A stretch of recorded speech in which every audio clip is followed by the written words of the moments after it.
tout comme le diaporama de présentation qui sera présenté ce matin. La plupart d'entre vous connaissaient déjà la réforme des autorisations et avaient déjà eu la chance de déposer des dossiers dans le contexte de la réforme des autorisations. Donc, je vous propose une introduction extrêmement rapide. La matière sur le traitement du cancer technique étant importante, on se concentrera plutôt dessus.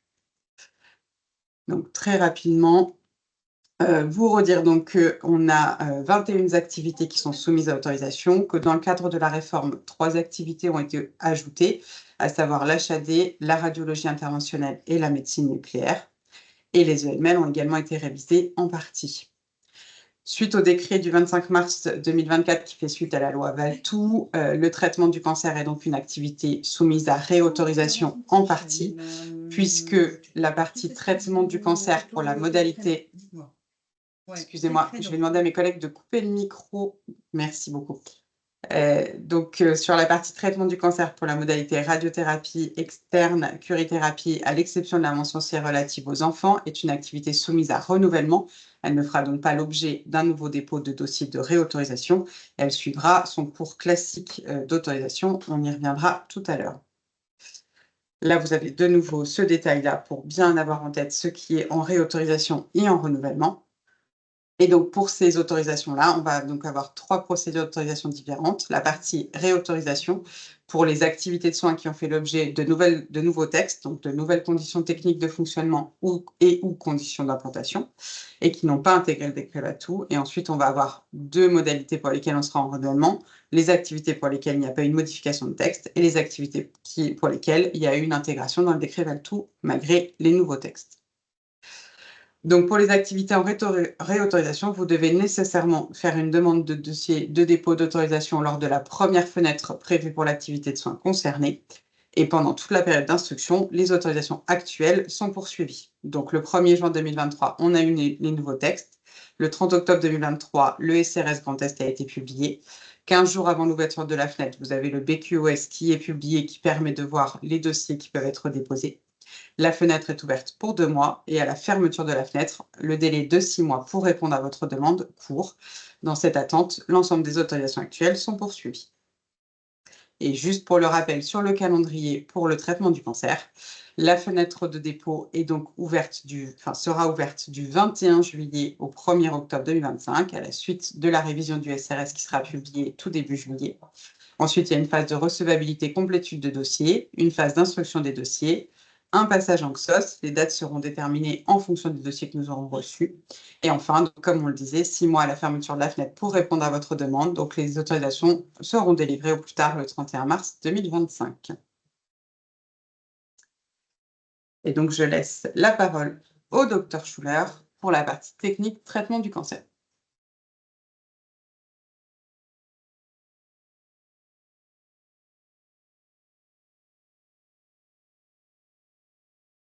Bonjour, est-ce que vous m'entendez bien et est-ce que vous voyez le diaporama? On vous entend très bien et on a le diaporama. Parfait. Donc, je vais vous présenter la réforme des autorisations pour l'activité de soins de traitement du cancer. Donc, voilà. Donc, cette activité de soins est régie par les décrets numéro 2022-689 et 2022-693 du 26 avril 2022 modifiés, relatifs donc aux conditions d'implantation et aux conditions techniques de fonctionnement, et à l'arrêté du 26 avril 2022 qui fixe les seuils d'activité minimale annuelle applicables à l'activité de soins de traitement du cancer. L'instruction du 23 décembre 2022, elle est venue préciser quant à elle la mise en œuvre de la réforme. Donc les principaux axes de la réforme, c'est d'une part un périmètre qui est recentré avec dorénavant 3 modalités, alors que précédemment on avait 4 pratiques thérapeutiques. Alors les 3 modalités, elles sont représentées par la chirurgie oncologique, dont le périmètre est limité dorénavant à la chirurgie oncologique curative. En sont donc exclus la chirurgie diagnostique, symptomatique, palliative et reconstructrice différée. La radiothérapie externe, la curithérapie, et les traitements médicamenteux systémiques du cancer, quelle que soit leur voie d'administration, donc également les TMSC oraux. À noter, on avait l'utilisation des radioéléments en source non scellée qui faisait partie des pratiques thérapeutiques des textes donc, de 2007. Et bien, cette activité, par contre, elle a rejoint la médecine nucléaire. Donc, d'autre part, il y a également l'apparition de mentions, des mentions A, B et C, avec l'instauration pour les adultes d'une gradation de l'offre tant pour la chirurgie oncologique que pour les TMSC. Et apparaît également une régulation de l'offre de traitement du cancer pédiatrique, puisque initialement, il n'y a pas de distinction entre l'adulte et l'enfant. Des pratiques thérapeutiques spécifiques, celles relatives à la chirurgie oncologique d'organes, concernent les mentions B1, qui est donc représentée par la chirurgie oncologique viscérale et digestive complexe, et B5, qui est la chirurgie oncologique gynécologique complexe.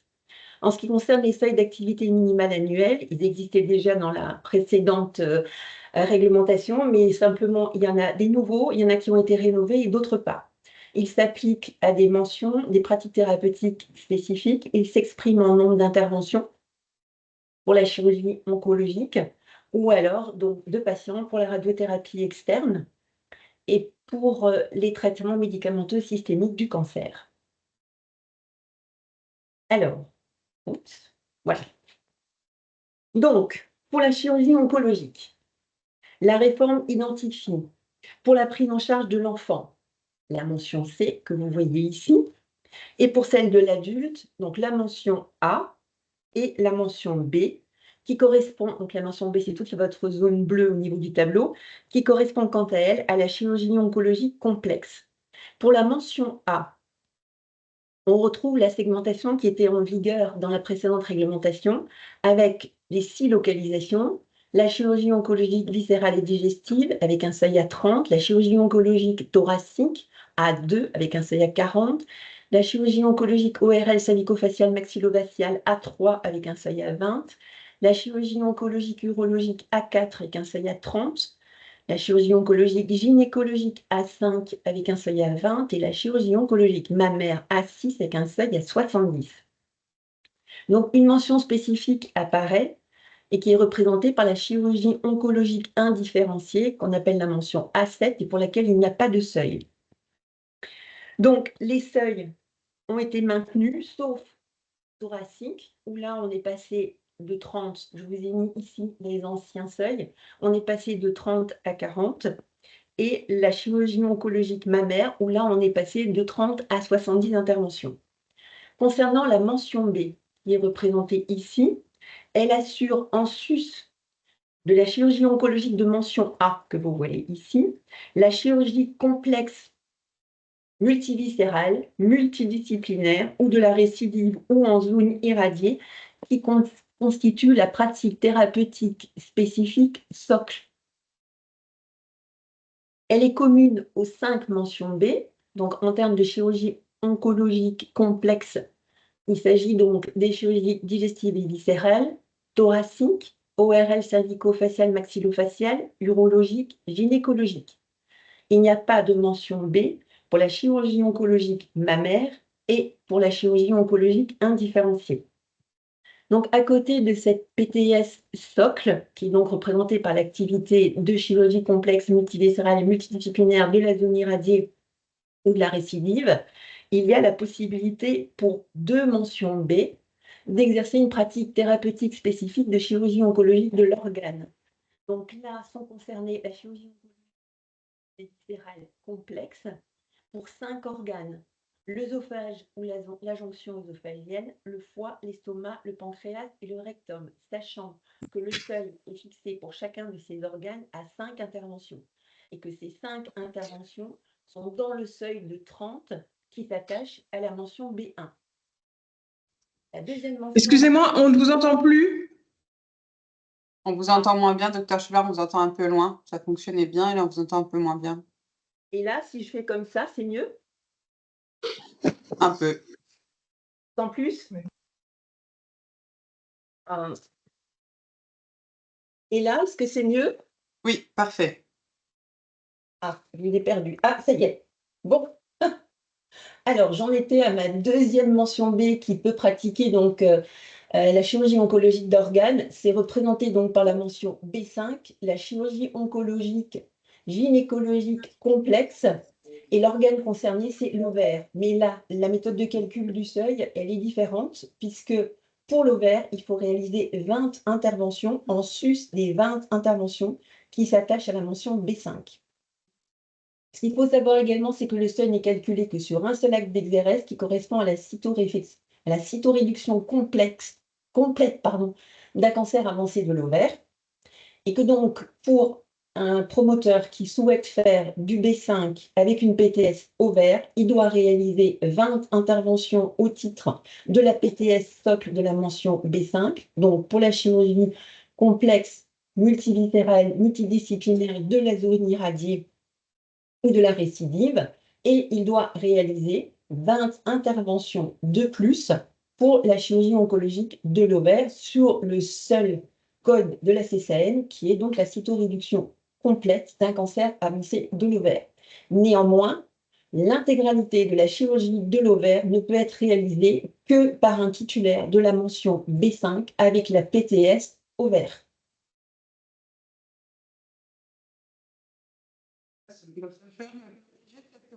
C'est la présentation en diaporama. Pardon? Que vous pourriez mettre votre support en diaporama pour que ce soit un peu plus gros. On a une demande dans le chat. Alors, où est-ce que je peux l'élargir? Ah, j'ai Oh. quelqu'un qui vient de sauver. Alors, pour finir, le temps qu'on a élargisse, donc pour la mention C qui est représentée également, ça va mieux comme ça? C'est parfait, merci. Alors, pour la mention C, il n'y a pas de localisation et il n'y a pas de seuil. Alors, ensuite, pour la radiothérapie externe, la curithérapie et les traitements médicamenteux systémiques du cancer. Pour la radiothérapie externe, la prise en charge de l'adulte correspond à la mention A, avec un seuil qui est fixé à 600 patients. La prise en charge de l'enfant correspond pour la radiothérapie à la mention C, qui assure, en sus des traitements de radiothérapie externe chez l'adulte, les mêmes traitements chez l'enfant et l'adolescent de moins de 18 ans. Ce qui fait que le seuil, dans ces conditions, il sera de 600 patients adultes et la nécessité de 12 mises en traitement pour des enfants de moins de 16 ans. Donc le seuil n'est pas modifié. Vous avez donc à l'extrême droite du tableau les seuils qui étaient appliqués dans le cadre de la réglementation de 2007, qui était donc de 600 patients. Pour la curithérapie, la prise en charge de l'adulte correspond à la mention B et la prise en charge de l'enfant correspond à la mention C, avec exactement la même chose que pour la radiothérapie externe, c'est-à-dire que la mention C assure, en sus des traitements de curithérapie chez l'adulte, les mêmes traitements chez l'enfant et l'adolescent de moins de 18 ans. Il n'y a pas de seuil qui s'attache à la curithérapie. En ce qui concerne les traitements médicamenteux systémiques du cancer, on distingue donc les mentions A, B et C. La mention A, elle assure donc les TMSC chez l'adulte hors chimiothérapie intensive. Et dans ces conditions, le seuil il est fixé à 100 patients, dont 65 en hôpital de jour. La mention B, quant à elle, elle assure en sus des TMSC chez l'adulte les chimiothérapies intensives qui entraîne une aplasie prévisible de plus de 8 jours et la prise en charge de cette aplasie. Et là, donc, on a un seuil qui est fixé à 100 patients, dont 65 en hôpital de jour. Pour la mention C, qui est ici, donc là, elle assure les TMSC chez l'enfant et l'adolescent de moins de 18 ans, y compris les TMSC qui entraînent une aplasie prévisible de plus de 8 jours et la prise en charge de celle-ci. Oui. Je n'y comprends rien. La mention. J'ai coupé le micro, le docteur Schwab, vous pouvez continuer. D'accord. Donc, pour les seuils d'activité minimale annuelle, il y a également une nouveauté dans le cadre de la réforme des autorisations et elle concerne la chirurgie oncologique adulte. Il y a une nouvelle méthode de calcul des seuils qui est fondée dorénavant sur les actes chirurgicaux des XEREX, donc c'est les codes de la CCM, et non plus sur les groupes homogènes de malades. Donc, à noter, l'application de cette méthode aux données d'activité de 2021 a conduit à une réduction des séjours par rapport à ceux qui avaient été relevés selon la méthode des GHM. Et on avait noté, par exemple, une baisse d'activité de plus de 24% pour la chirurgie oncologique thoracique, de 15% pour la chirurgie oncologique digestive, de plus de 4% pour celle urologique, de l'ordre de 3% pour celle gynéco et de 2% pour celle mammaire. Donc, la méthode générale de sélection des résumés standardisés anonymisés au sein des bases PMSI du secteur MCO repose donc sur l'association de plusieurs critères, un âge supérieur à 18 ans et un diagnostic principal spécifique de la chirurgie concernée par le seuil et un acte spécifique de la chirurgie concernée par le seuil. La mesure d'activité concerne la chirurgie oncologique mammaire, thoracique, ORL cervico-faciale, maxillofaciale, digestive et viscérale et gynécologique. Pour la chirurgie oncologique digestive, viscérale et la chirurgie oncologique gynécologique, il y a également des activités par organe qui sont mesurées conformément au Code de santé publique. La chirurgie oncologique indifférenciée de mention A7 et la mention C pour l'enfant et l'adolescent ne sont pas soumises au seuil d'activité minimale. Alors, la méthode de calcul des seuils, je ne vais pas revenir là-dessus, elle est identique pour la radiothérapie externe et pour les traitements médicamenteux systémiques du cancer. En termes d'OCOS, la réforme a introduit 20 OCOS pour le traitement du cancer. Il y en a 13 pour la chirurgie oncologique avec 7 mentions A, de A1 à A7, 5 mentions B de B1 à B7, une mention C pour l'enfant et l'adolescent de moins de 18 ans. Les PTS organes ne font pas l'objet d'OCOS. On a 4 OCOS pour la radiothérapie externe et la curithérapie, comme on vient de voir. La mention A pour la radiothérapie externe chez l'adulte, la mention B pour la curithérapie chez l'adulte, la mention C, radiothérapie externe chez l'adulte, avec les mêmes traitements chez l'enfant et l'adolescent de moins de 18 ans, la mention C, curithérapie chez l'adulte et les mêmes traitements chez l'enfant et l'adolescent de moins de 18 ans.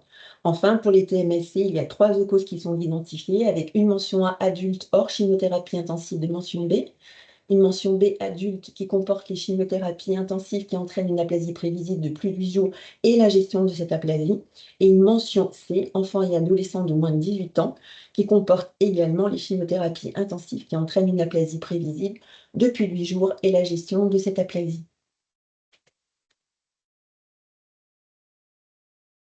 Alors, les conditions d'implantation et les conditions techniques de fonctionnement qui sont issues des décrets du 26 avril modifiés concernent les dispositions transversales qualité en cancérologie, mais également la chirurgie oncologique, la radiothérapie externe, la curithérapie et bien sûr les traitements médicamenteux systémiques du cancer.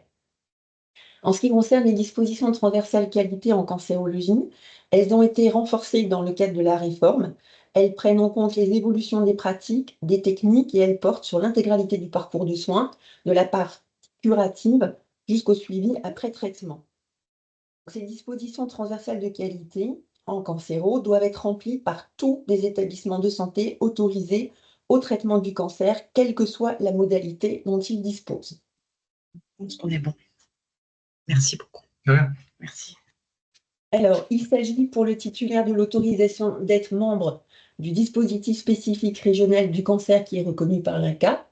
Donc, au niveau de la région Grand Est, le DSRC qui est reconnu par l'INCa est représenté par le DSRC Grand Est Néon. Et il doit respecter les critères de l'INCa. Pour le dispositif d'annonce, on retrouve l'annonce du diagnostic et d'une proposition thérapeutique fondée sur une RCP traduite dans un programme personnalisé de soins, remis au patient et qui doit être assuré à chaque patient. La nouveauté, c'est que l'annonce de la proposition de décision thérapeutique intègre dorénavant une information sur les effets secondaires temporaires ou permanents, l'impact sur la qualité de vie et s'il y a lieu sur la préservation de la fertilité, la chirurgie reconstructrice et la consultation d'oncogénétique. En ce qui concerne les RCP, donc il appartient au titulaire de l'autorisation d'organiser des RCP au minimum d'y participer. Lorsqu'il les organise, il doit le faire avec d'autres titulaires de traitement du cancer s'il n'exerce pas l'ensemble des 3 modalités. 4 types de RCP sont identifiés. Standard, les RCP de recours, les RCP cancer rare et les RCP pédiatriques interrégionales, donc la RCP-PI. Tout projet thérapeutique, tout changement significatif d'orientation thérapeutique, tout arrêt de traitement du cancer fait l'objet d'un passage en RCP. Tous les médecins de l'équipe de soins assurant le traitement du cancer des patients pris en charge par le titulaire de l'autorisation participent régulièrement au RCP et une fiche retraçant l'avis et la proposition thérapeutique de la RCP doit être jointe au dossier médical. En ce qui concerne les seuils, le seuil est applicable par site géographique autorisé et il est donc fixé par l'arrêté du 26 avril 2022. Dans le cadre d'une création, il s'agit d'une activité prévisionnelle qui est au moins égale à 80% du seuil, sous condition de l'atteindre au plus tard 2 ans après la mise en œuvre de l'activité ou 36 mois dans le cas d'une radiothérapie externe. par rapport à l'article 2 du décret 2022-689 du 26 avril 2022 modifié qui correspond aux dispositions transitoires, donc il y a un engagement de la part du promoteur à atteindre dans un délai d'1 an à compter de la date de notification de l'autorisation au moins 80% du seuil, sauf pour les pratiques thérapeutiques spécifiques en chirurgie oncologique viscérale et digestive complexe, où là, c'est 100%. Et de se mettre en conformité avec donc, les conditions d'implantation et les conditions techniques de fonctionnement dans un délai de 2 ans à compter de la notification. Le seuil et le suivi du seuil et le respect du seuil s'apprécient dorénavant sur une période d'1 an, alors qu'avant, c'était sur les 3 dernières années. Donc, le titulaire de l'autorisation doit également assurer à chaque patient la mise en œuvre de traitements conformes aux recommandations ou aux référentiels de bonne pratique définis par l'INCa, la Haute Autorité de Santé, l'Agence nationale de sécurité pour les médicaments et les produits de santé et l'Agence de la biomédecine.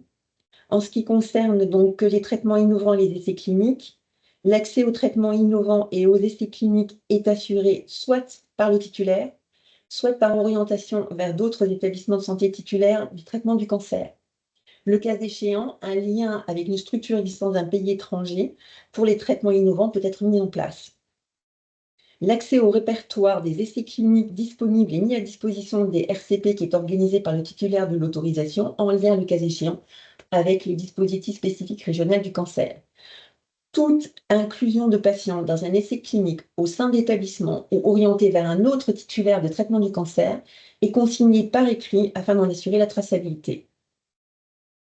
Le titulaire assure également la réalisation d'examens génétiques des tumeurs et d'examens moléculaires sur les tumeurs, soit en tant que plateforme hospitalière de génétique moléculaire des cancers reconnue par l'INCa, ou dans le cadre d'une coopération avec d'autres établissements titulaires de traitement du cancer, dont au moins un est reconnu comme plateforme.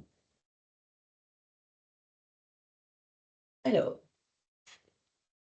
toujours dans les dispositions transversales qualité en cancérologie, pour les soins oncologiques de support, donc sont mis en place l'évaluation des besoins, l'accès aux soins oncologiques de support et, le cas échéant, l'accompagnement et l'orientation du patient au plus près de son lieu de vie.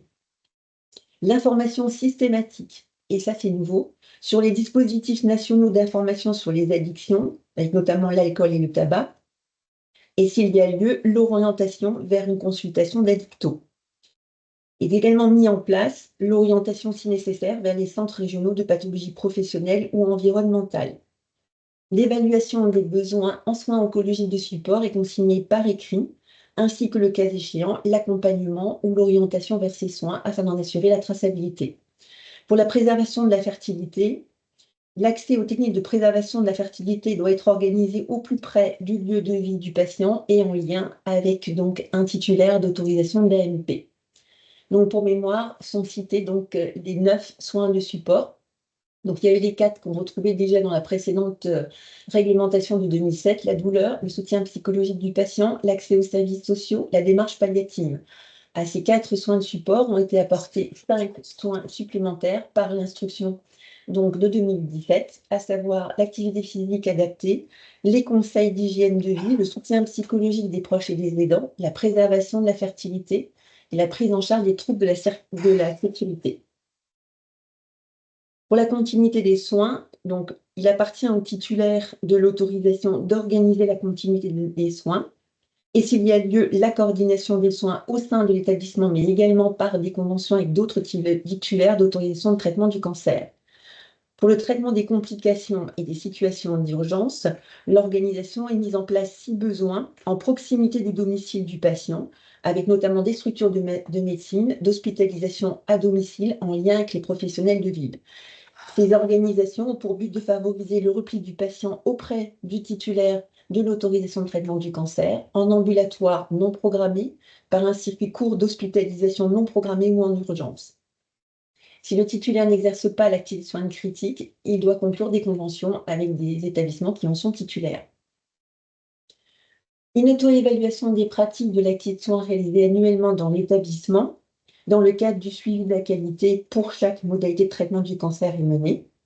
En ce qui concerne la neurochirurgie, Les titulaires de neurochirurgie qui pratiquent des actes thérapeutiques à visée curative des tumeurs cancéreuses rattachées à cette autorisation se voient également appliquer les dispositions de la présente section en ce qui concerne les conditions d'implantation, mais sont également applicables des éléments des conditions techniques de fonctionnement. Donc, le titulaire élabore également un plan de formation pluriannuel spécifique pour chacune des modalités de traitement du cancer autorisées. Donc, ce plan de formation, il doit être révisé lors d'évolutions significatives des pratiques, des techniques ou des équipements en cancérologie qui sont utilisés au sein de l'établissement. Enfin, le titulaire doit garantir un partage sécurisé de documents dématérialisés concernant notamment le compte-rendu d'un APAT, la fiche RCP, le PPS, le programme personnalisé d'après-cancer, aux professionnels de santé qui contribuent au parcours de soins en cancérologie et aux patients. Et à cette fin, il utilise le dossier communicant de cancérologie qui est défini par l'INCa. Il y a également une approche populationnelle dans les dispositions de transversale qualité en cancérologie, avec pour la prise en charge des enfants et des adolescents de moins de 18 ans, le titulaire d'une mention C est membre d'une organisation hospitalière interrégionale de recours en oncologie pédiatrique, donc c'est l'OIR, qui est identifiée par l'INCa et qui a dans ses missions l'organisation des RCPPI. Il y a des dispositions particulières pour les adolescents de 16 à 18 ans. La RCPPI peut proposer une prise en charge au sein d'un établissement titulaire de l'autorisation de traitement du cancer adulte avec l'accord du patient et de sa famille, et des dispositions particulières s'appliquent alors à la structure qui réalise la prise en charge de ces adolescents. Tout changement thérapeutique doit faire l'objet d'une discussion en RCPPI. L'organisation permet, le cas échéant, le maintien de la scolarité, de l'enseignement scolaire, la mise en place d'un projet éducatif, la prise en charge psychologique des parents et des proches, ainsi que l'hébergement des parents, soit sous la forme de chambre de parents-enfants ou par autre moyen. Pour la prise en charge des AJA, c'est donc les adolescents et les jeunes adultes âgés de 15 à 24 ans, la RCPPI ou la RCP adulte garantit l'intervention d'une double compétence médicale en cancérologie pour adultes et en cancérologie pour enfants et adolescents. La prise en charge des AJA s'appuie également sur des équipes pluridisciplinaires interhospitalières de recours pour le parcours de soins. Et d'autre part, la phase de transition vers une prise en charge en cancérologie pour adultes doit être organisée par les équipes concernées de cancérologie pédiatrique et de cancérologie pour adultes. En ce qui concerne la prise en charge de la personne âgée, donc le traitement doit être adapté aux patients âgés à risque ou en perte d'autonomie atteints de cancer, avec le repérage de la fragilité et l'accompagnement aux fins d'une évaluation gériatrique ou d'un suivi gériatrique, qui peut être réalisé au sein de l'établissement ou vers l'offre de soins correspondante en milieu hospitalier ou en médecine de ville.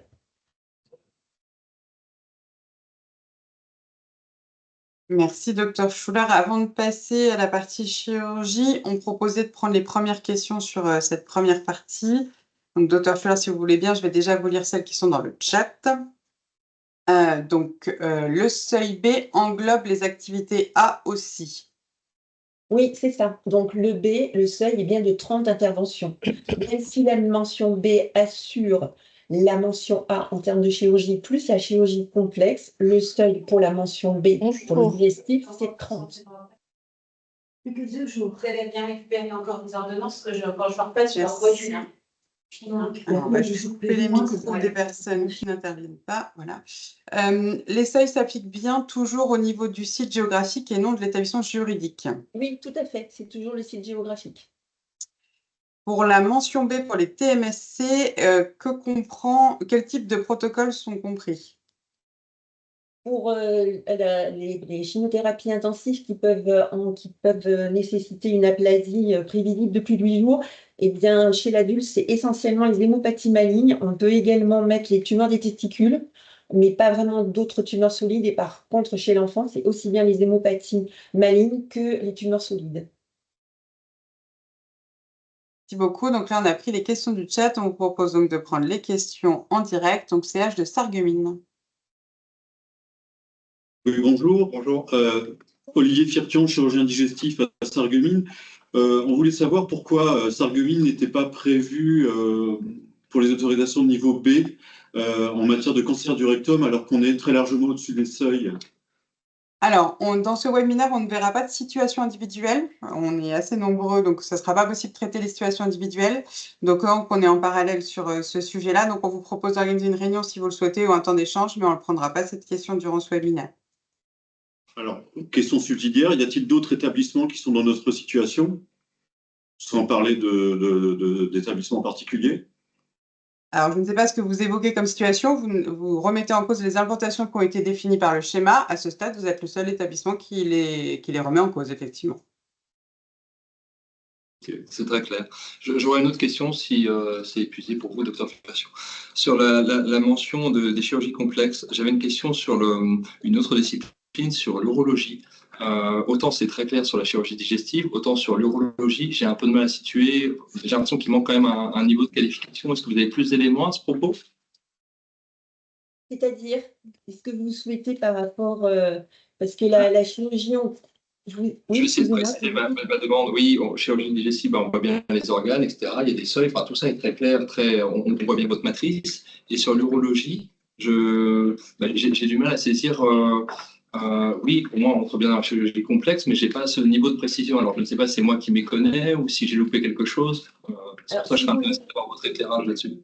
Alors, si vous voulez, pour la chirurgie oncologique urologique complexe, il n'y a pas la possibilité de faire donc la pratique spécifique, la pratique thérapeutique spécifique de chirurgie oncologique d'organes. Donc en fait, sur la mention B4, elle est limitée à la PTS-TOC, qui est donc représentée, donc la définition du texte, c'est la chirurgie multiviscérale, multidisciplinaire de la récidive ou alors en zone irradiée. Et pour la mention B4, il est précisé que ça comprend les pratiques de chirurgie des cancers avec atteinte vasculaire ou lombo-aortique.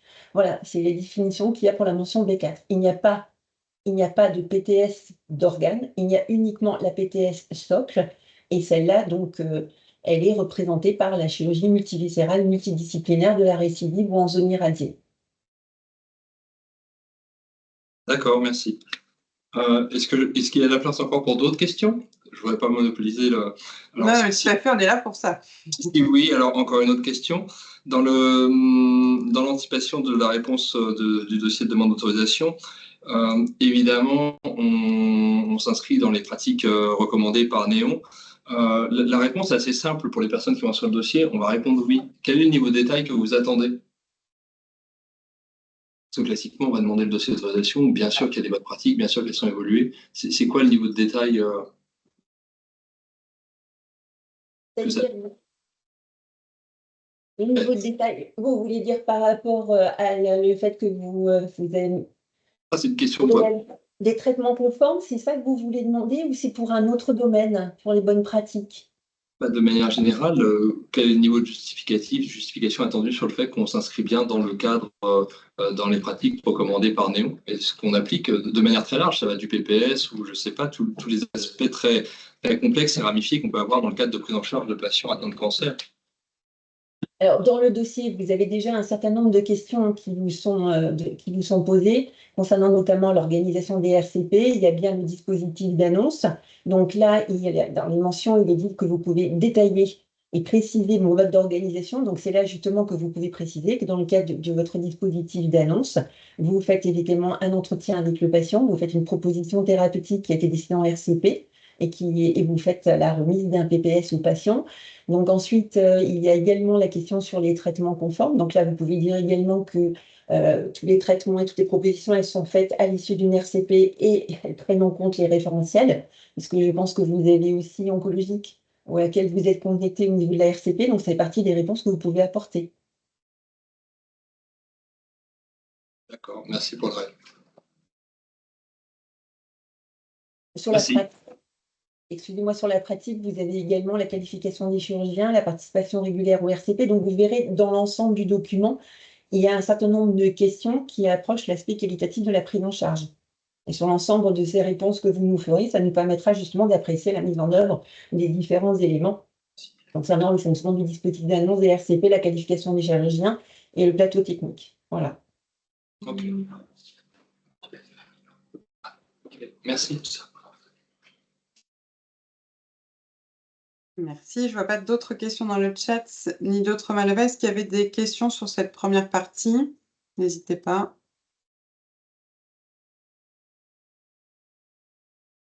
Eh bien, docteur Schuller, je vous propose qu'on passe à la partie chirurgie. Alors, pour la chirurgie oncologique, donc, il y a des conditions techniques de fonctionnement et des conditions d'implantation qui concernent les mentions A et les mentions B, constituant donc un socle pour la chirurgie oncologique adulte. Et voilà représenté. Donc, on va retrouver, pour les dispositions qui s'appliquent aussi bien aux mentions A qu'aux mentions B, l'autorisation de chirurgie et le cas échéant de neurochirurgie, la mise en place d'une organisation sur place ou par convention qui permet de garantir la réalisation d'examens d'anatomopathologie, si nécessaire en extempo, des examens d'imagerie post-opératoire, programmés ou non, la gestion des complications du traitement chirurgical, y compris en urgence. Il y a la possibilité également d'une prise en charge du cancer rare, mais sous condition et dans un cadre dérogatoire. Pour les pratiques hybrides, qu'elles soient faites en opératoire ou en suite immédiate de chirurgie, il y a la nécessité de disposer d'une autorisation également de TMSC ou au minimum d'être associé à un titulaire de TMSC. Et il y a un protocole de parcours de soins sous TMSC qui est préétabli avec l'équipe de soins du titulaire de TMSC. En ce qui concerne les équipements spécifiques rares, à l'heure actuelle, c'est représenté par le robot chirurgical. L'établissement qui est autorisé à la chirurgie oncologique et qui détient cet équipement spécifique rare peut accueillir sur son site l'équipe chirurgicale d'un autre site autorisé de la région pour la chirurgie oncologique qui sera réalisée, sans que l'établissement en soit titulaire, mais par contre, il doit répondre aux exigences d'environnement qui sont fixées pour la chirurgie concernée. Cette pratique est soumise à un engagement sous forme de convention ou d'organisation formalisée lorsque c'est le même titulaire, qui est transmis à l'ARS par l'établissement de santé, qui est détenteur de l'équipement spécifique rare. Donc, le titulaire vient également en appui en tant que de besoin d'un ou plusieurs établissements autorisés en chirurgie hors cancéro, contribuant ainsi à la mise en œuvre du parcours de soins chirurgicaux du patient atteint d'un cancer en amont ou en aval de l'intervention chirurgicale oncologique. Pour les conditions techniques de fonctionnement, le titulaire doit disposer sur le site d'un secteur d'hospitalisation qui permet la prise en charge non programmée et d'un secteur interventionnel. Donc, les chirurgiens titulaires d'une qualification dans la spécialité dans laquelle ils interviennent justifient également d'une activité cancérologique régulière dans le domaine et au moins un chirurgien qui a les qualifications requises qui sont fixées par l'article DSIM 124, 124, 132.1 participe physiquement ou par visioconférence à la RCP qui traite du dossier d'un patient susceptible de bénéficier d'une chirurgie oncologique. Donc, par ailleurs, il y a également des dispositions qui ne concernent que certaines mentions. Alors, pour la chirurgie oncologique digestive et viscérale de mention A1, B1, donc, en première partie, pour rappel, le seuil pour la mention A de chirurgie oncologique viscérale digestive est de 30 interventions.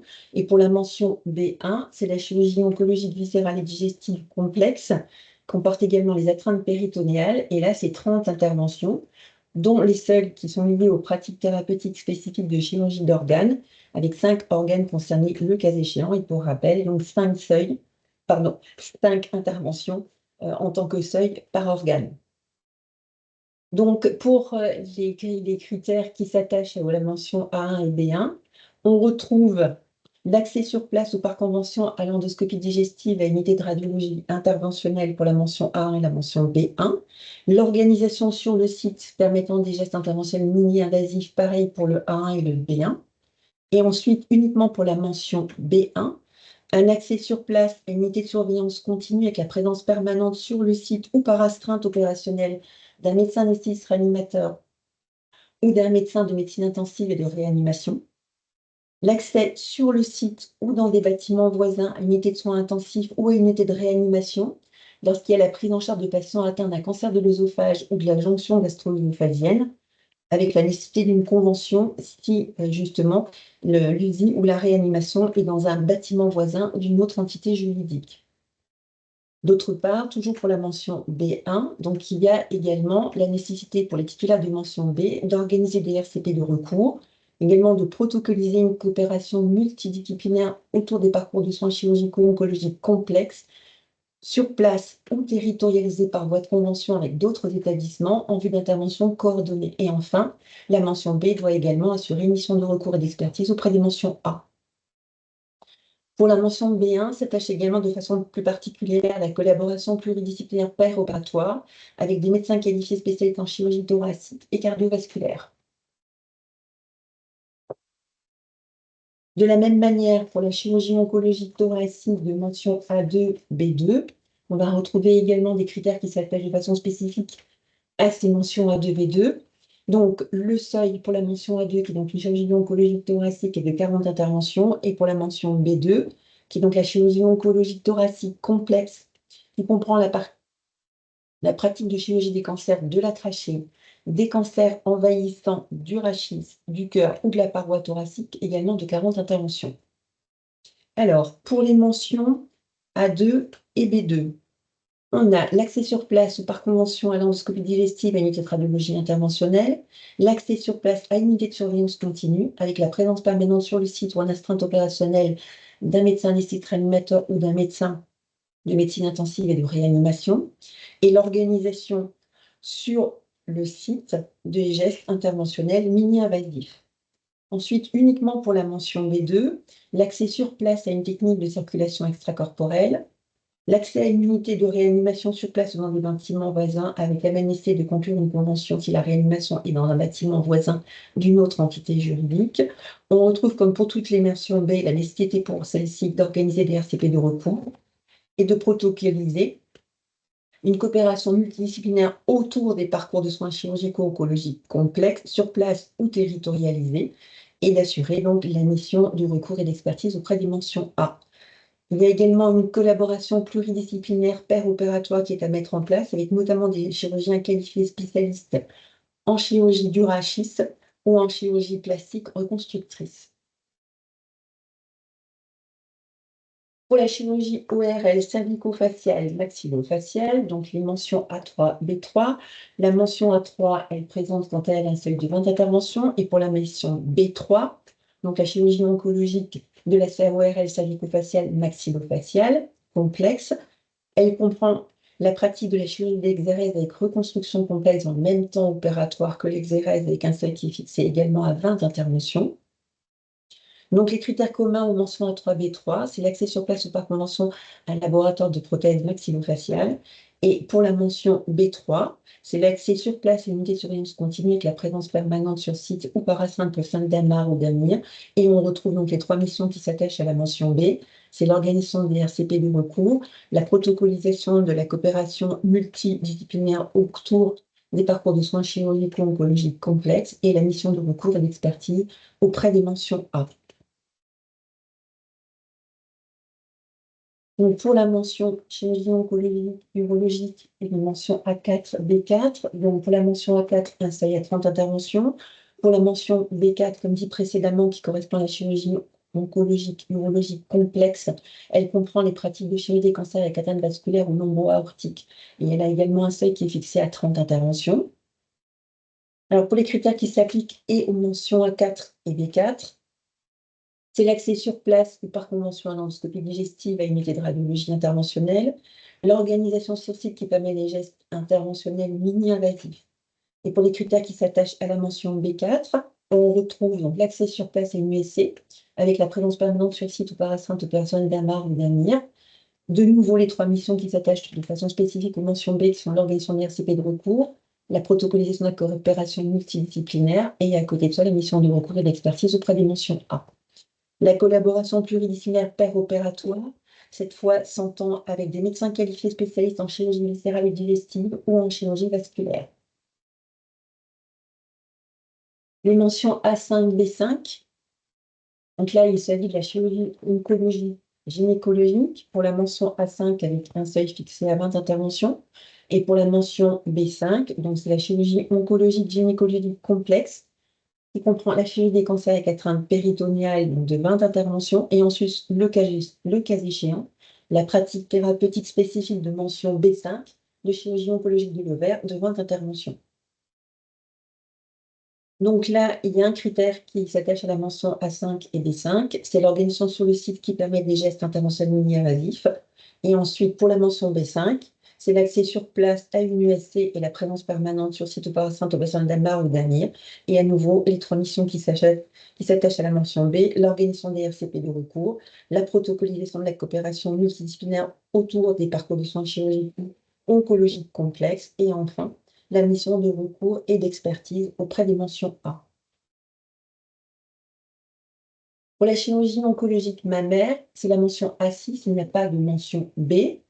Et donc, la mention A6, elle a donc un seuil qui est fixé à 70 interventions.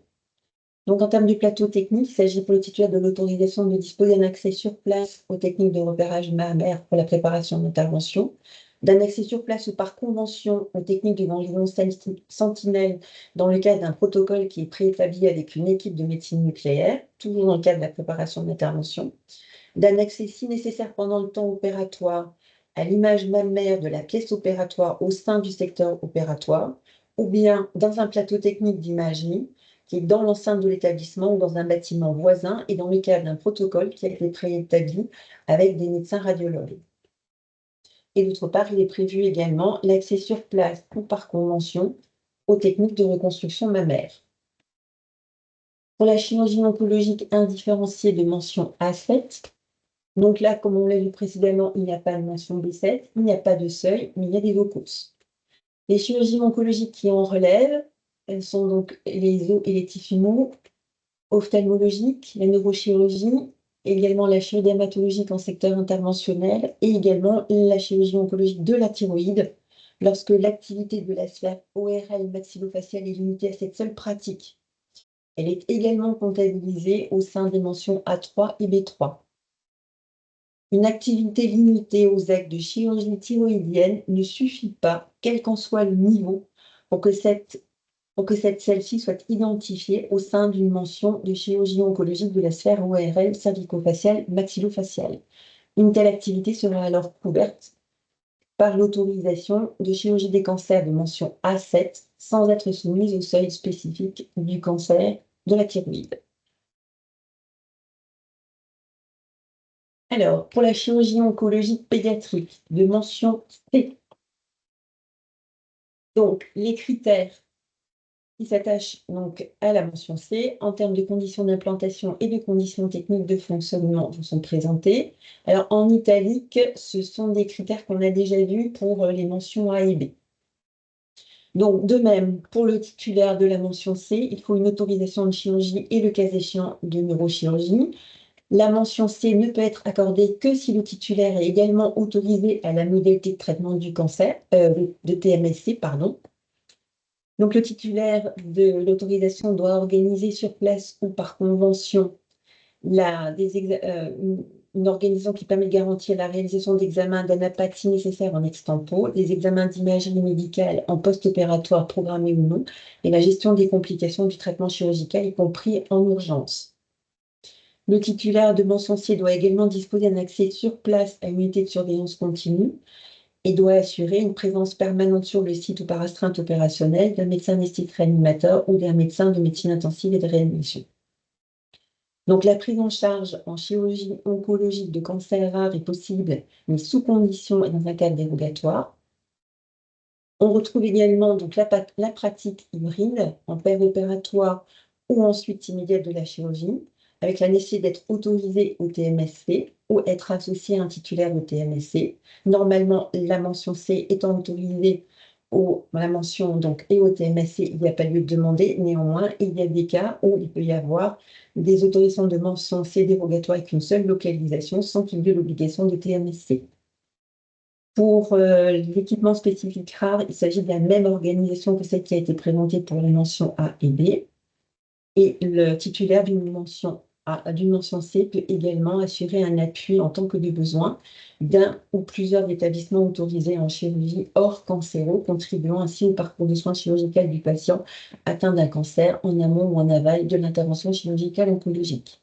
En termes de conditions techniques de fonctionnement, le titulaire de l'autorisation dispose sur le site d'un secteur d'hospitalisation permettant la prise en charge non programmée et d'un secteur interventionnel avec du matériel et des dispositifs médicaux adaptés à la prise en charge des enfants.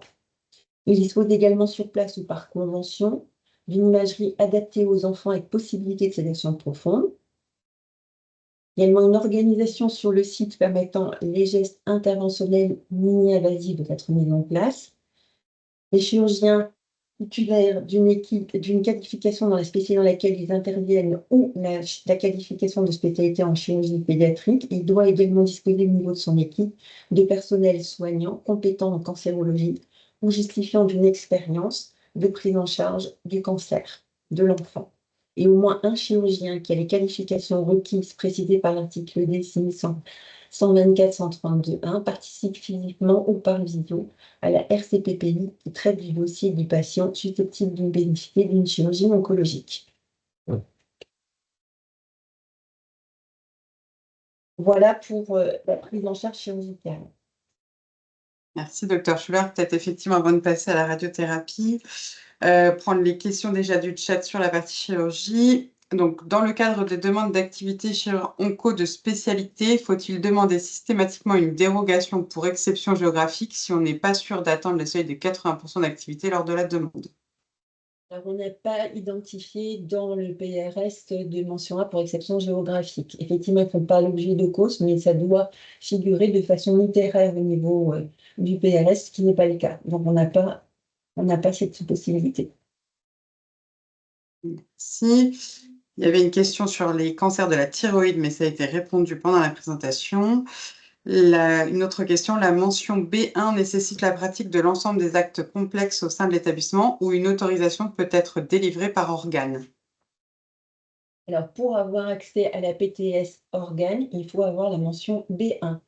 Donc, automatiquement, quelqu'un qui va demander pour la mention B1 une PTS d'organe doit de toute façon réaliser, ce qui est obligatoire pour la mention B, la PTS socle, qui est représentée par la fameuse chirurgie multiviscérale ou multidisciplinaire de la récidive ou de zone irradiée. Merci, docteur Schuller. Il n'y a pas d'autres questions dans le chat. Est-ce qu'il y a des questions oralement?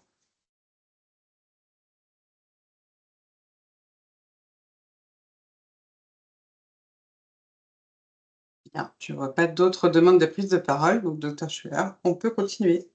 Alors, pour la radiothérapie externe et la curithérapie, donc la prise en charge de l'adulte correspond pour la radiothérapie externe à mention A avec un seuil qui est fixé à 6 plans patients, sachant que les centres monomachines, qui sont donc des autorisations dérogatoires de radiothérapie externe pour exception géographique, ne sont pas soumis au seuil. Et donc, toujours dans la prise en charge de l'adulte pour la curithérapie, c'est la mention B et l'activité n'est pas soumise à seuil. Il faut savoir donc que la radiothérapie de mention A et la curithérapie de mention B ne sont pas concernées par la procédure de réautorisation en vertu du 2 bis de l'article 2 du décret 2022-689 du 26 avril 2022 modifié.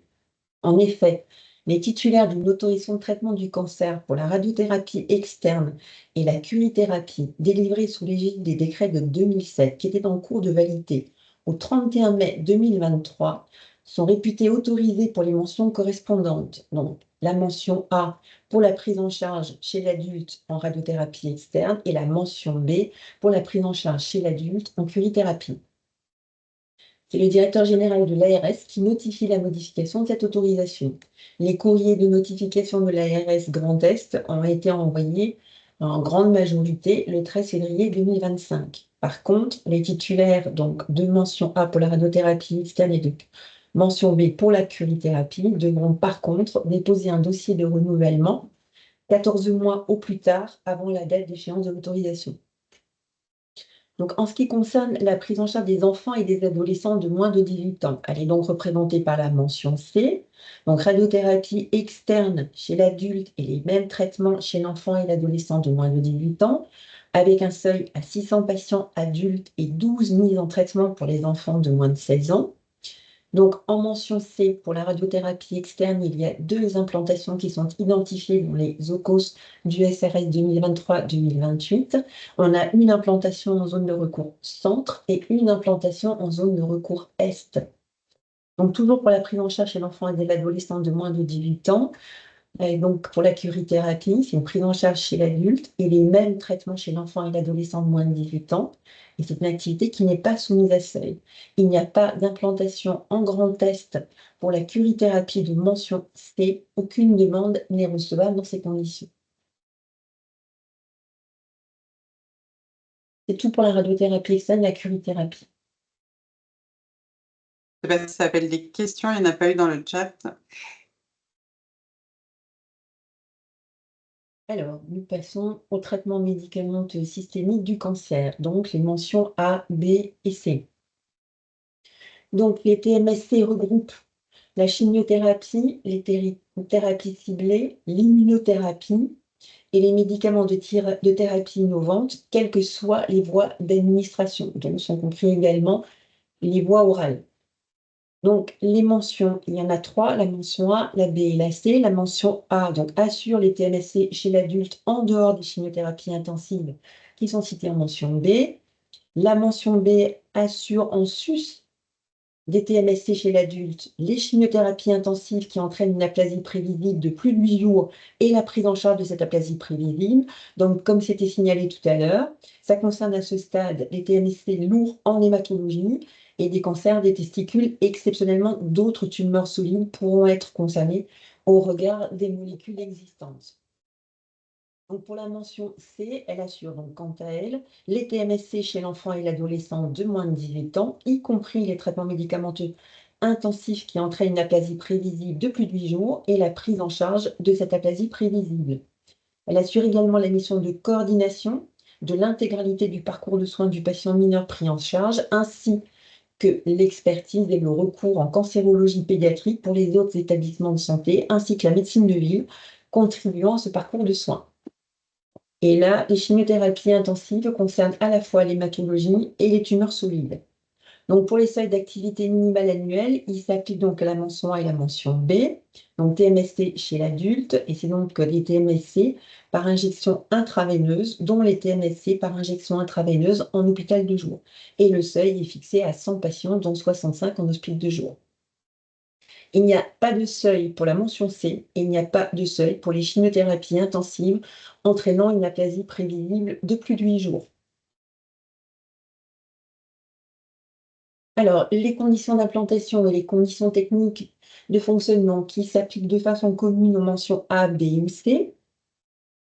Donc, le titulaire de traitement du cancer par TMSC, donc en termes d'organisation, consiste au sein du site autorisé à l'élaboration d'une proposition thérapeutique en RCP lors du diagnostic initial, mais également lors du bilan de réévaluation, à la décision thérapeutique d'un TMSC, ainsi qu'à la décision éventuelle de changement significatif de traitement, et les changements de molécules ou la prolongation du traitement constituent les changements significatifs de traitement, et ces décisions thérapeutiques ainsi que ces changements significatifs correspondent à la primo-prescription. Donc, ça correspond également à la réalisation du TMSC, et qui est donc possible avec la médecine de ville pour les traitements oraux qui sont dispensés en officine de ville, et correspond également au suivi du patient pendant le traitement et après l'épisode de soins. Pour les TMSC par immunothérapie ou par médicaments de thérapie innovante, organisation de la prise en charge garantit une approche territorialisée multidisciplinaire de la continuité des soins. Il peut s'agir d'un accès en propre ou avec d'autres établissements, à un réseau de médecins spécialisés et à des plateaux techniques spécialisés de médecine pour la prise en charge des complications prévisibles. Alors, pour ce qui concerne les conditions techniques de fonctionnement, le titulaire dispose sur le site d'au moins un secteur d'hospitalisation, d'un plateau technique d'administration des médicaments par voie intraveineuse, de salles de consultation médicale et paramédicale, d'une PNUI autorisée avec unité centralisée de préparation des chimiothérapies. C'est tel n'est pas le cas et a nécessité d'avoir une convention de sous-traitance. Au moins un médecin qui a les titres ou qualifications requis participe physiquement ou en visioconférence à la RCP ou à la RCPPI. La primo-prescription de TMSC réalisée sur le site autorisé au cours d'un entretien singulier avec le patient par un médecin prescripteur de l'équipe titulaire du TMC qui exerce selon les titres ou qualifications requis. La primo-prescription de traitements médicamenteux oraux délivrés en pharmacie de ville et pris donc par le patient à domicile peut prendre la forme d'une consultation longue avec une IDE de l'équipe et un pharmacien hospitalier. Le schéma d'administration est mis à disposition de l'équipe soignante. Par ailleurs, Il y a également la nécessité de respecter le circuit du médicament avec sa consignation dans le dossier du patient, de formaliser les différentes étapes en termes de prescription, de préparation, de reconstitution des médicaments et d'assurer également la gestion des déchets des médicaments cytotoxiques et cytotaxiques. En ce qui concerne la continuité des soins, il peut déjà y avoir une information du médecin traitant et du patient sur les conduites à tenir devant les situations prévisibles les plus fréquentes nécessitant un avis médical en urgence. Les coordonnées téléphoniques de l'équipe maîtrisant le protocole peuvent être mises à disposition et une astreinte téléphonique du médecin de l'équipe de soins peut être organisée. D'autre part, donc cette continuité des soins peut être assurée également avec la mise en place d'un circuit court d'hospitalisation. Autre nouveauté, c'est la traçabilité de l'orientation des patients pour la poursuite de TMSC à proximité de leur domicile, dans le cadre d'un site associé. Elle est organisée de même pour les éventuelles primo-prescriptions de changements significatifs de traitement.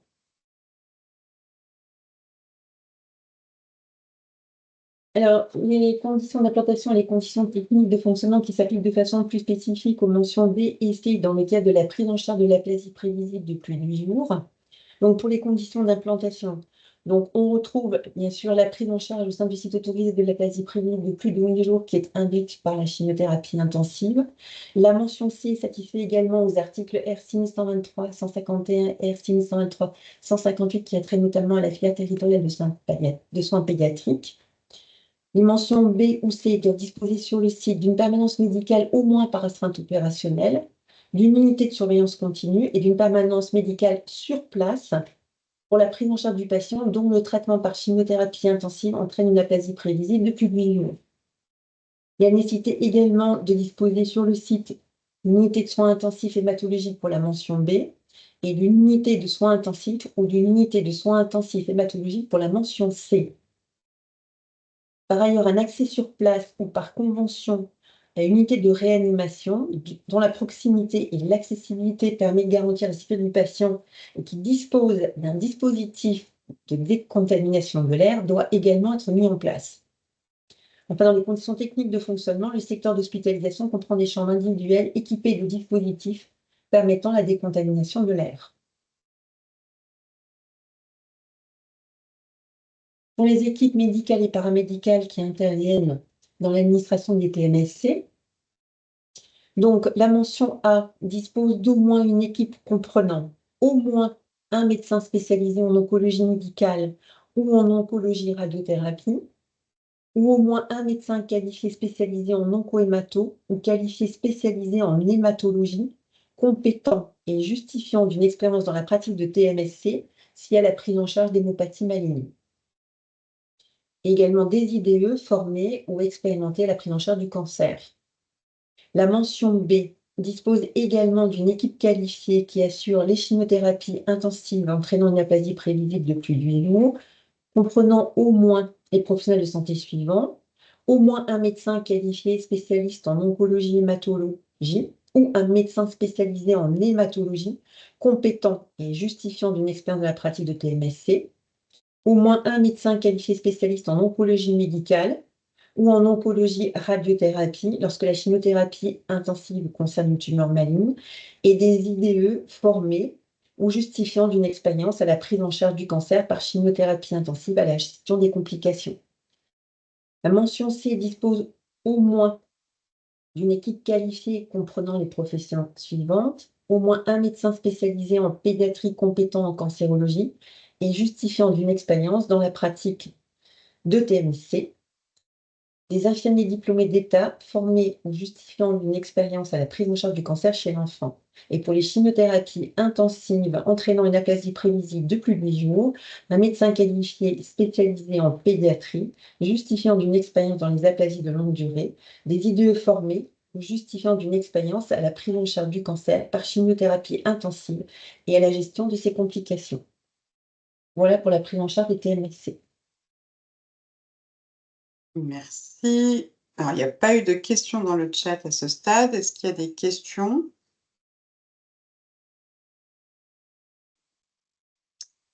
Désolée, si Bonjour. Monsieur Pringant. Oui, allez-y. Bonjour, désolé, en fait, on a même deux questions. La première, c'est sur les TMSC orales.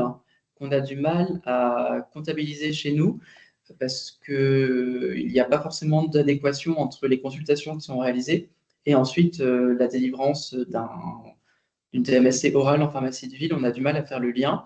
Est-ce qu'il faut qu'on prenne l'ensemble des consultations longues avec une IDE de l'équipe et un pharmacien hospitalier, comme vous indiquiez, quitte ensuite à ce que la personne aille en pharmacie de ville sans qu'on sache trop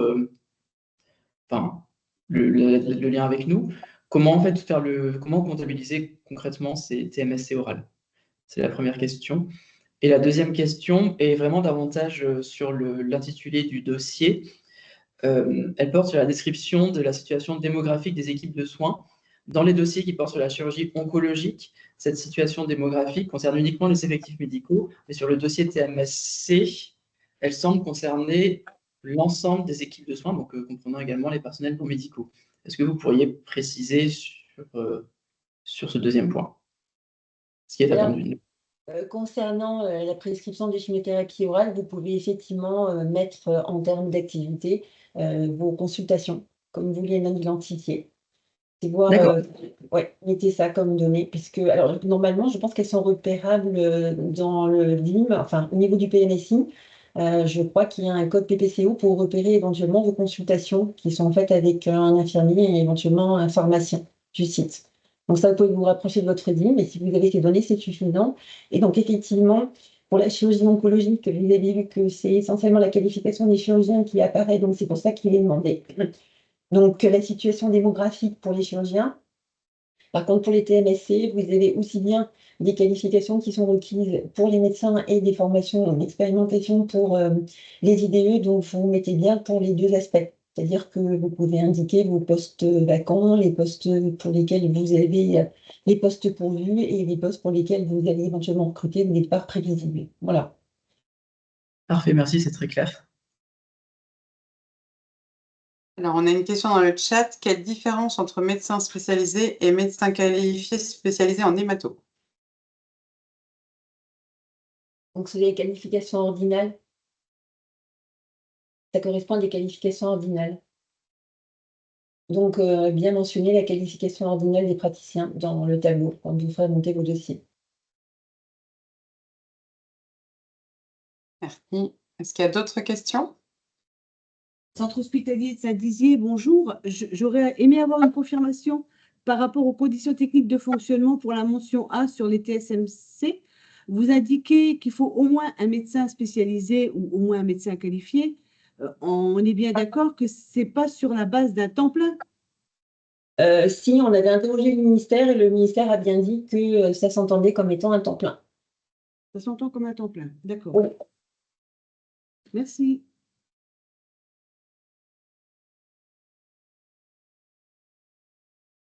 D'autres questions?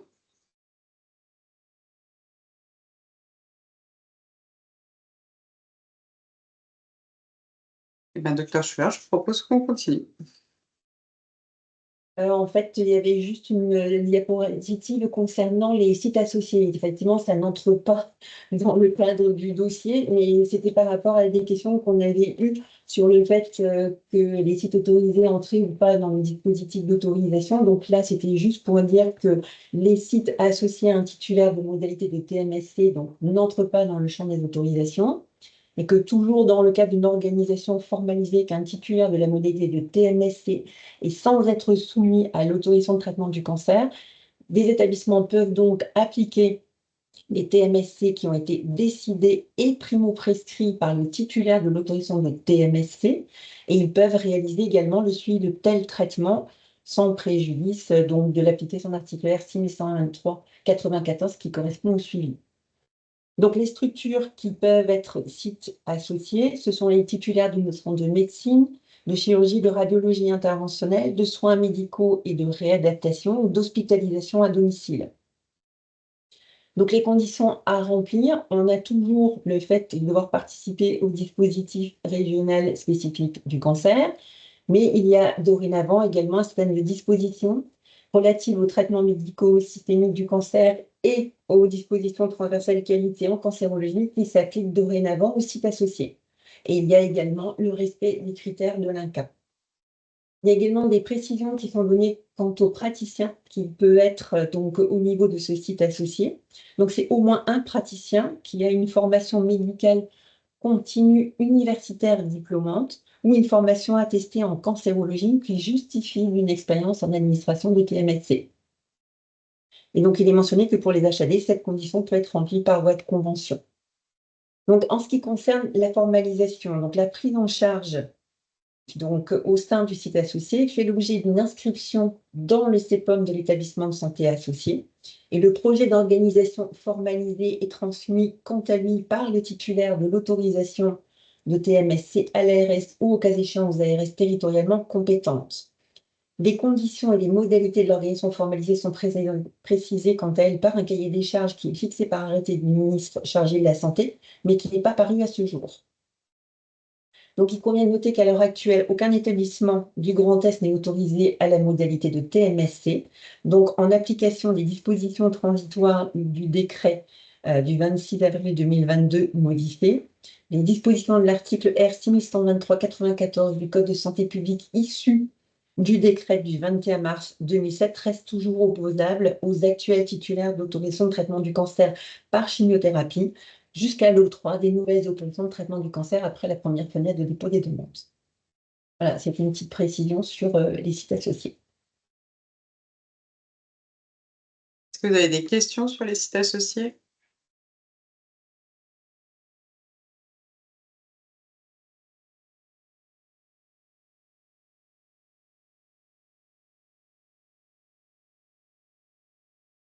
A priori, non. Donc, on va pouvoir conclure. Docteur Schuller, je vous laisse finir sur les rappels. Oui, donc en vertu des dispositions transitoires qui sont représentées par l'article 2 du décret 2022-189 du 26 avril 2022, donc les établissements titulaires d'une autorisation de traitement du cancer délivrée sous l'égide des décrets de 2007 doivent déposer une nouvelle demande d'autorisation pour l'activité de soins de traitement du cancer, donc pendant la période de dépôt des dossiers qui est fixée du 21 juillet au 1er octobre 2025, sont donc concernés la chirurgie oncologique pour les mentions A, B et C, les TMSC pour les mentions A, B et C, et la radiothérapie externe de mention C. Comme vu précédemment, ne sont donc pas concernés la radiothérapie externe de mention A et la curithérapie de mention B. Donc, petit rappel, les courriers de notification de l'ARS de Grand Est ont été envoyés dans la majorité des cas le 13 février 2025. Voilà, donc le petit récapitulatif, la période de dépôt des dossiers du 21 juillet 2025 au 1er octobre 2025 via SI autorisation pour les chirurgies oncologiques de mention A, B, C, les TMSC de mention A, B, C et la radiothérapie de mention C. L'instruction des dossiers et la notification d'adhésion par l'ARS est réalisée dans un délai maximum de 6 mois suivant la date d'expiration de la période de dépôt. Et à côté, il convient de noter que la mise en conformité, elle est dans un délai de 2 ans à compter de la date de notification de l'autorisation par l'ARS. Voilà. J'ai terminé. Merci beaucoup, Dr. Schuller. Donc, nous avons fini effectivement la présentation qu'on souhaitait vous faire. Est-ce que ça appelle des questions complémentaires, observations?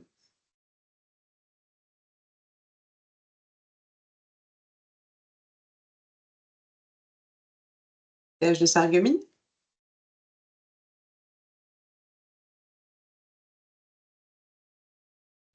Pardon, je pensais que le micro était ouvert. On rebondit sur l'échange précédent où on saisit la proposition d'un rendez-vous qu'on aimerait bien pouvoir organiser avec vous.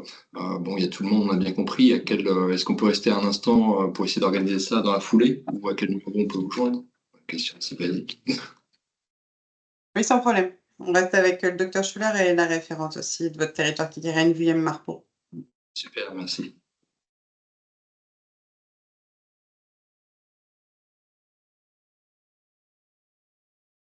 Est-ce qu'il y a d'autres interventions?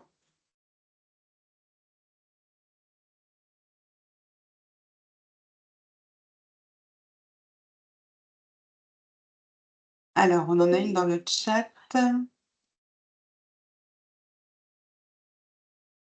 Alors, je vais vous les lire pêle-mêle.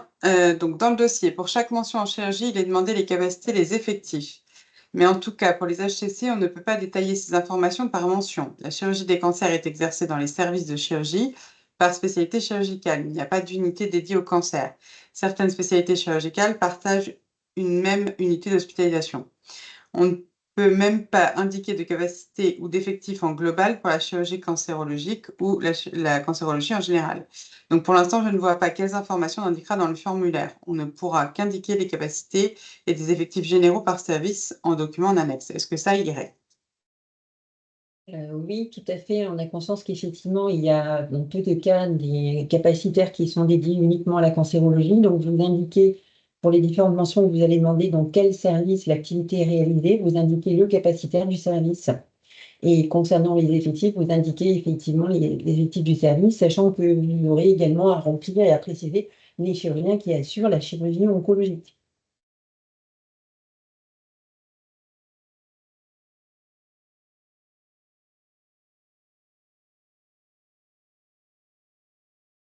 Merci. Est-ce qu'il y a d'autres questions?